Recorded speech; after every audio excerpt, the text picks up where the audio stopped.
اس میں بھی عبادت میں بھی توحید، اس سے ادھر بھی کیا ہے توحید۔ تو قرآن کا مرکزی مضمون ہر جگہ چلے گا، مرکزی مضمون کیا ہے توحید ہے۔ قرآن کا مرکزی مضمون توحید، ہر آیت میں ہر جگہ توحید بکھری ہوئی، توحید آپ کو سمجھ میں آئے گی۔ عبادت میں کیا ہے اللہ کی کرتے ہیں تو وہاں بھی توحید، استعانت میں بھی کیا ہے توحید۔ سمجھ میں آگے نہیں آئی؟ یہ کسی سے جیسے دنیاوی کاموں میں ہاں مدد یہ نہیں ہے، یہ تو ہر انسان اس کا محتاج ہے، اور قرآن کریم میں آج میں ہے وَتَعَاوَنُوا عَلَى الْبِرِّ وَالتَّقْوَىٰ وَتَعَاوَنُوا عَلَى الْإِثْمِ وَالْعُدْوَانِ کہ بر سے مراد یہاں پر نیکی بھی ہے، خیر کا کام بھی ہے۔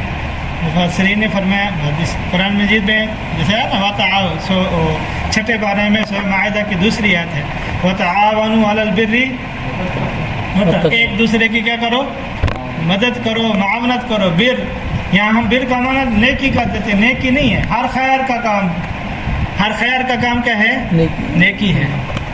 کسی کا جوتا اٹھا کے دینا، کسی کو پانی دے دینا، کسی کو کھانا دے دینا، یہ کیا ہے ہر خیر کا کام، ہر اچھا کام کیا ہے نیکی۔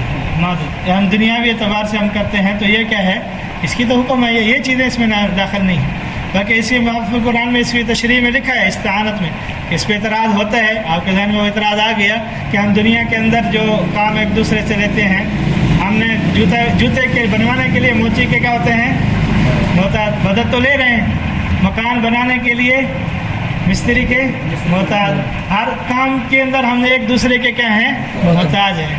تو اس سے مراد یہ ہے استعانت سے کسی کو ہر کام کے اندر اس کا مختار کل سمجھنا۔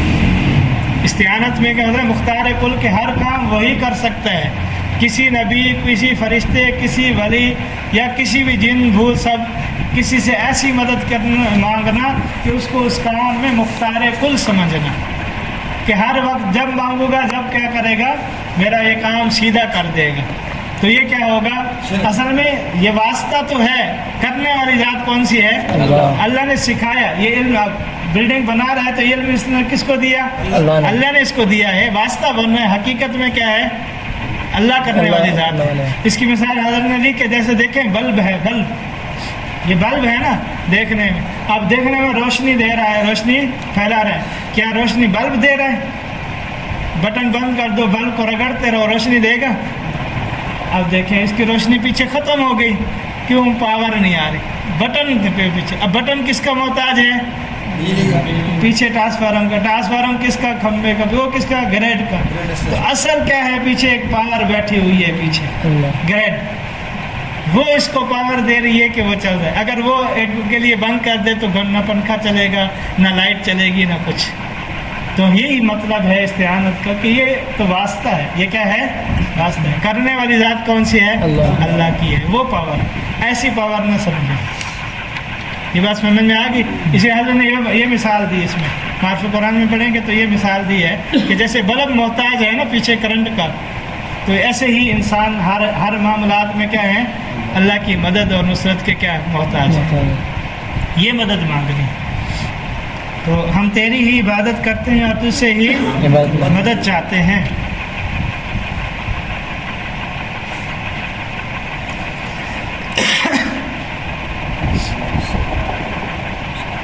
اہدنا الصراط المستقیم کہ ہمیں سیدھا راستہ دکھلا، ہمیں سیدھا راستہ دکھلا۔ پورا قرآن صراط مستقیم ہے، پورا قرآن کیا ہے ہدایت کی تشریح ہے۔ یہاں پر ہدایت مانگی تھی نا کہ ہمیں ہدایت عطا فرما، ہمیں سیدھا راستہ دکھلا، انعام یافتہ لوگوں کا راستہ دکھا۔ آگے ذالک الکتاب، یہ لے یہاں دعا مانگ رہے ہیں، وہاں اس کا جواب آ رہا ہے کہ ہدایت کیا ہے، یہ ہے خود آگے قرآن کہہ رہا ہے نا ہدی للمتقین، اہدنا مانگا تھا، آگے کیا آ گیا ہدی للمتقین کہ یہ قرآن جس میں کوئی شک نہیں، کوئی شبہ نہیں، ہدن ہدایت ہے، رہنمائی ہے، راستہ ہے، کن کے لیے؟ ماننے والوں کے لیے، کافروں کے لیے نہیں، متقین کے لیے، جو ماننے والے ہیں ان کے لیے۔ پھر ان کی صفات بیان ہوئی۔ تو یہاں پر ہدایت مانگ رہے ہیں اور ہدایت آگے کیا ہے صراط مستقیم، وہ قرآن ہے۔ آپ قرآن کو سمجھیں گے، عمل کریں گے تو صراط مستقیم ہے، ایسے راستہ نہیں ملے گا۔ راستہ کیا ہے؟ قرآن۔ تو بنیادی چیز جو علوم میں پہلے میں نے آپ کو بتایا تھا کہ علوم کے اندر، مسائل کے اندر سب کی بنیادی ماخذ کیا ہے؟ 4 چیزیں تھی نا. سب سے پہلا کیا ہے؟ قرآن. جتنے ائمہ فقہا نے مسائل نکالے سب سے پہلی دلیل کیا ہے؟ قرآن. دوسری حدیث. پھر اس کے بعد اجماع، پھر قیاس. وہ الگ بات ہے. تو سب سے پہلی دلیل، سب سے پہلا راستہ وہ کیا ہے؟ قرآن. قرآن کو سمجھیں گے پھر اس کے اوپر عمل کریں گے. تو یہاں ہدایت مانگ رہے ہیں. آگے اللہ تعالیٰ نے اس کی تشریح میں پہلی آیت میں بیان کر دیا کہ قرآن ہدایت رہنمائی ہے. تو اہدینا کہ ہمیں ہدایت عطا فرما، ہمیں رہنمائی عطا فرما، یا ہمیں راستہ دکھلا. تو ہدایت کے بھی مفسرین نے فرمایا کہ 1-2 معنی ہوتے ہیں. ایک ہوتا ہے ہدایت کا معنی ہوتا ہے رہنمائی کرنا. لفظی ترجمہ کہیں پر یہ ہے. رہنمائی کا مطلب ہوتا ہے اراۃ الطریق، کہ راستہ دکھلانا، راستہ بتلانا. ایک آدمی نے کسی سے پوچھا فلاں کا گھر کہاں ہے، اس نے کہا یوں گلی جاؤ، وہاں تک کیا کرو گے؟ پہنچ جاؤ گے. تو یہ بھی کیا اس نے کیا کر دی؟ راستہ دکھا دی. عربی میں ہم اس کو کیا کہیں گے؟ ہدایت کر دی نا. یہ کیا کر دی اس نے؟ اس کو ہدایت دے دی، راستہ دکھلا دیا، رہنمائی کر دی. اور ایک ہدایت کا معنی ہے ایصال المطلوب، کے منزل تک پہنچا دینا. کہ اس نے گھر کا پتہ پوچھا اور انہوں نے پکڑا اور پھر رمضان صاحب کے گھر پہنچا دیا کہ میرا ان کا گھر یہاں پر ہے. تو ایک معنی یہ بھی ہے. تو اللہ سے جو ہدایت مانگنی ہے یہ والی مانگنی ہے کہ ہمیں دکھلانا نہیں، ہمیں چلانا ہے. اس لیے وہ معنی کیا گیا کیا ہے؟ چلائیں. تو ایک لفظی معنی اس کا کیا ہے؟ راستہ بتلانا، اور دوسرا کیا ہے؟ چلانا. دونوں معنی ہو سکتے ہیں. تو اتنی ہدایت تو سب کو حاصل ہے. ہدایت کے بھی حضرت نے 3 مفہوم بیان کیے. ایک ہدایت ہے کہ پوری کائنات میں ہر ایک چیز اللہ کو مانتی ہے، اللہ کو مانتی ہے، اللہ کا ذکر کرتی ہے. قرآن کریم میں آتا ہے کہ پرندے بھی اللہ کا ذکر کرتے ہیں، ذرات بھی کیا کرتے ہیں؟ ذکر کرتے ہیں. تو یہ ان کو ہدایت ہے تو کرتے ہیں نا. ایک ہدایت یہ. دوسری چیز ہے ہدایت کا معنی شعور. ہدایت کا معنی کیا ہے؟ شعور. کہ جو انسان کے اندر رکھا ہے اللہ تعالیٰ نے، کہ غلط اور برے کے اندر پہچان، معرفت، یہ ہدایت کہ یہ اچھا ہے، یہ برا ہے. قرآن میں بھی 2 راستے، وَهَدَيْنَاهُمْ نَجْدَيْنِ، کہ یہ برائی کا راستہ ہے اور یہ اچھائی کا راستہ ہے، اور یہ شر کا راستہ ہے اور یہ بدی کا راستہ ہے. اس راستے پہ جو چلیں گے ان کو کیا کہا جائے گا؟ گناہگار، نافرمان، کفار، مشرکین، منافق، وہ الگ. اور جو اچھے راستے پہ چلیں گے ان کو کیا کہا ہے؟ یہ نیک اعمال ہیں. قیامت کے دن بھی 2 گروہ ہو جائیں گے، اچھے ہاتھ والے صاحب یمین، برے ہاتھ والے. اور قرآن میں دونوں گروہوں کو بیان کیا. اصل تو کفار ہیں، پھر اس کی قسمیں منافق، مشرک، وہ الگ بن جاتے ہیں. تو ایک ہی قسم.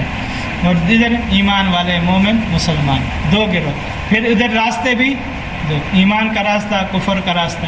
اللہ کا راستے والے کو کہیں گے حزب اللہ، اور ادھر والے کو کیا کہیں گے؟ حزب الشیطان.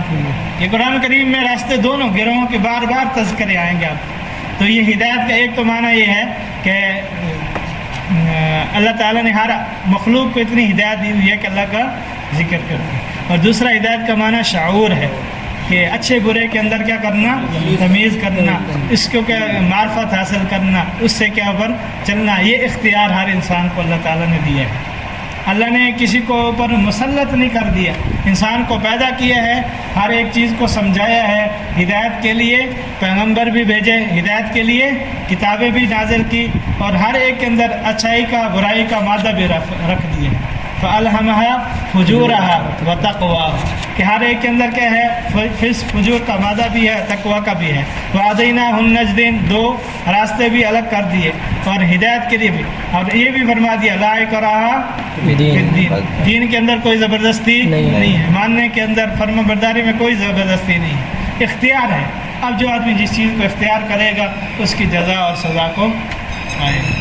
اسی لیے بدلے کا دن پہلے بیان کر دیا کہ جیسا راستہ اختیار کرے گا ویسا اس کو کیا ہوگا؟ جزا اور سزا ملے گا. اچھا راستہ اختیار کرے گا، اللہ کی فرما برداری اختیار کرے گا، اعمال والی زندگی اختیار کرے گا، تو پھر اس کے لیے جزا ہی ہوگی، جنت ہوگی، آسائشیں ہوں گی، نعمتیں ہوں گی. اور برائی والا راستہ اختیار کرے گا، شیطان کے پیچھے چلے گا، نفس کے پیچھے چلے گا. جیسے یہ 2 گروہ آگے چلے تھے تو وہ گمراہ ہو گئے، ان پر اللہ کا غضب ہوا. تو یہاں پر بھی وہ کر دی کہ ہمیں ایسی ہدایت، ایسا راستہ دکھا کہ جو تیرے مقبولین کا راستہ ہے. تیرے مقبولین آگے ہے نا، قرآن مجید میں فرمائے صراط الذین انعمت علیہم کہ ہمیں صراط مستقیم کیا ہے؟ سیدھا راستہ، سیدھا راستہ۔ اب کون سا سیدھا راستہ ہے؟ کہ جو تیرے مقبولین کا راستہ ہے، جس پر تیرے لوگ چل کر کامیاب ہو گئے، جس پر لوگ چل کر کامیاب ہو گئے۔ میں نے آپ کو شروع میں بتایا کہ تفسیر بالقرآن بالقرآن، تو انعمت علیہم کی تفسیر کیا تھی آیت؟ اولئک الذین انعم اللہ علیہم من النبیین والصدیقین والشہداء والصالحین وحسن اولئک رفیقا۔ یہ ہیں انعام یافتہ لوگ جو کامیاب بھی ہو گئے، ہدایت پر بھی چل گئے۔ اب کیا ہے، ہم نے خود نہیں چلنا، خود نہیں سمجھنا، بلکہ ان کے پیچھے، کہتے ہیں ان کا پلو پکڑیں گے تو کامیاب ہوں گے۔ اب ان لوگوں کا پلو پکڑنا ہے، کن کا؟ اولئک الذین انعم اللہ علیہم من النبیین، نبیوں کا پلو پکڑیں گے۔ سب سے پہلے ہم اپنے نبی کریں گے نا، کہ آپ علیہ السلام کی سنت پہ چلیں گے تو کامیاب ہوں گے نا، کہ آپ علیہ السلام کے طریقے پہ چلیں گے تو کامیاب ہوں گے۔ اسی کا نام صراط مستقیم ہے۔ اب صراط مستقیم کیا ہے؟ انعام یافتہ لوگوں کا راستہ۔ وہ کون سا ہے؟ جو نبیوں کا راستہ ہے، جو انبیاء علیہ السلام کا راستہ ہے۔ راستہ کیا ہے؟ وہ راستہ تو نہیں بتاتے، بلکہ چل کے دکھلایا انہوں نے۔ آپ علیہ السلام نے ایک ایک عمل کر کے بتلایا، نہیں بتلایا؟ ایک ایک عمل کر کے دکھلا بھی گئے، کر گئے، بتلا گئے، سب کچھ ایک ایک رہنمائی کی۔ تو یہ ہدایت یافتہ لوگوں کا، وہ کہتے ہیں صراط مستقیم ہے کیا؟ یہ صراط مستقیم ہے، سنت والی زندگی، سنت والی زندگی صراط مستقیم ہے۔ وہ قرآن کہہ رہے ہیں نا، صراط الذین انعمت، اب منعم علیہ، ان کو کہتے ہیں انعمت علیہ، ان کو عربی میں کہتے ہیں منعم علیہ، جن پر انعام کیا گیا۔ منعم علیہم، جن پر انعام، کون سے ہیں؟ اللہ نے خود فرمایا انعام یافتہ لوگ وہ ہیں، اولئک الذین، وہی لوگ ہیں جو انعام یافتہ ہیں، انعام حاصل کر، من النبیین والصدیقین والشہداء والصالحین، کہ نیک لوگ، شہداء، نبیوں کے بعد صدیقیت کا درجہ، یہاں سے حضرت ابوبکر کی صدیقیت، امامت بھی ثابت ہو گئی نا، کہ سب سے پہلے کیا ہوا؟ نبی کے بعد کون ہے؟ صدیق ہے، اور صدیق کون ہے؟ ابوبکر۔ وہ جو کہتے ہیں نا کہ سب سے پہلا نمبر علی دا، اس کی نفی ہو گئی نا۔ جب قرآن پڑھیں گے نا تو ساری بدعت کو خود قرآن کاٹتا جائے گا، خود قرآن، سمجھانے کی ضرورت نہیں پڑے گی۔ مجھے کہتا ہے نا علی کا پہلا نمبر، ہم کہتے ہیں یہاں کیا کہتے ہیں؟ صدیق کا۔ تو اللہ کہہ رہے ہیں، ہم نہیں کہہ رہے۔ کس کا نمبر پہلا ہے؟ من النبیین بس، اور کسی دلیل کی ضرورت نہیں ہے، ہم ادھر ادھر کھپتے رہیں، ہے ضرورت۔ اور منعم علیہ میں سب سے پہلے کس کو ذکر کیا؟ نبی۔ اس کے بعد کون ہے؟ صدیق۔ کہ انعام یافتہ لوگوں میں سب سے پہلے کون ہے؟ نبی، پھر کون ہے؟ صدیق ہے۔ سمجھ میں آگے نہیں بات؟ اب جو صدیق کا دشمن ہے وہ خدا کا بھی دشمن ہے، قرآن کا بھی منکر ہے۔ کیا ہے؟ قرآن کا بھی منکر۔ اب اس آیت سے سارے فاتحہ میں صدیق کی صداقت ثابت ہوگی۔ اب دیکھیں، فاتحہ کو اسی لیے کنز نہیں کہا گیا، شروع میں نے آپ کو بتایا نا، کنز کا معنی کیا ہے؟ خزانہ۔ غور کریں تو اس میں معرف ہیں، علوم ہیں، وقت نہیں ہے کہ اس کے اوپر ہم تشریح کرتے رہیں۔ ایک ایک آیت پر سینکڑوں آیات ہیں، ایک ایک آیت پر، اب ایک آیت پڑھی اس کے اوپر دوسری آیت میں نے آپ کو سنائی کہ اس کی تشریح ہے۔ اب رب پڑھا تو کتنی ربوبیت کی تشریح کی آیت ہے، پورا قرآن رب پہ وہ ہے۔ ایاک نعبد عبادت ہے، آگے پھر عبادت کے اوپر بھی کئی آیات ہیں کہ عبادت کس کو کہتے ہیں، مدد کیسے مانگے۔ پھر احادیث الگ ہیں، حدیث کے اوپر جائیں تو حدیث بھی الگ ہیں۔ ایک حدیث تو میں نے آپ کو سنا دی کہ جب تم مدد مانگو اللہ سے مانگو، یہاں تک بھی کہا کہ اپنے جوتے کا تسمہ بھی مانگنا ہے تو وہ بھی کس سے مانگو؟ اللہ سے مانگو۔ یہ بھی حدیث میں ہے نا، استعانت کا معنی سمجھایا۔ تو ہدایت وہی ہے جو ہدایت یافتہ لوگ چل کے گئے، اب نئی راستے ڈھونڈنے کی کوشش نہیں کریں گے۔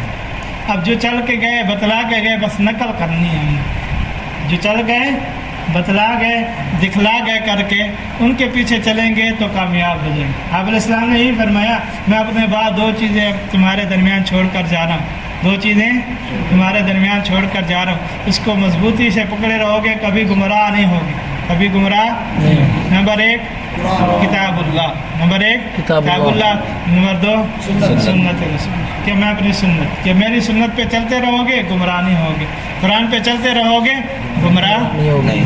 کہ کہتے ہیں قرآن کی تعلیم ہے، ایک سورت ہم نے پڑھی، کتنی باتیں ہمیں سمجھ میں آ گئی، کتنی باتیں سمجھ میں آئی ہیں۔ دیکھیں صراط الذین انعمت علیہم کہ ان لوگوں کا راستہ جن پر آپ نے کیا کیا؟ انعام کیا. غیر المغضوب علیہم اور نہ کہ ان لوگوں کا راستہ جن پر آپ کا غضب نازل ہوا، جن پر آپ کا غضب نازل ہوا.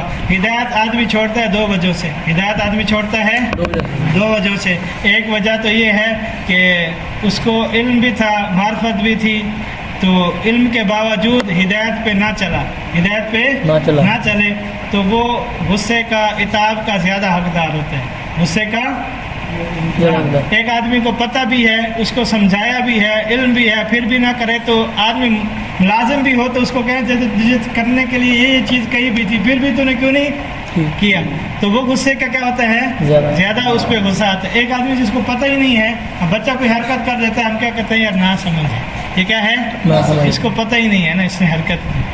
تو یہ جو مغضوب علیہم فرمایا، اس سے مراد تمام مفسرین نے کہ اس سے مراد یہود ہیں. کیا ہیں؟ یہود. ان کو علم بھی تھا، پتہ بھی تھا، ہدایت بھی ہے، اپنی کتاب میں بھی پڑھ چکے تھے کہ بعد نبی آخر زمان آئے گا، اللہ کی کتاب نازل ہوگی، سب کچھ بھی تھا.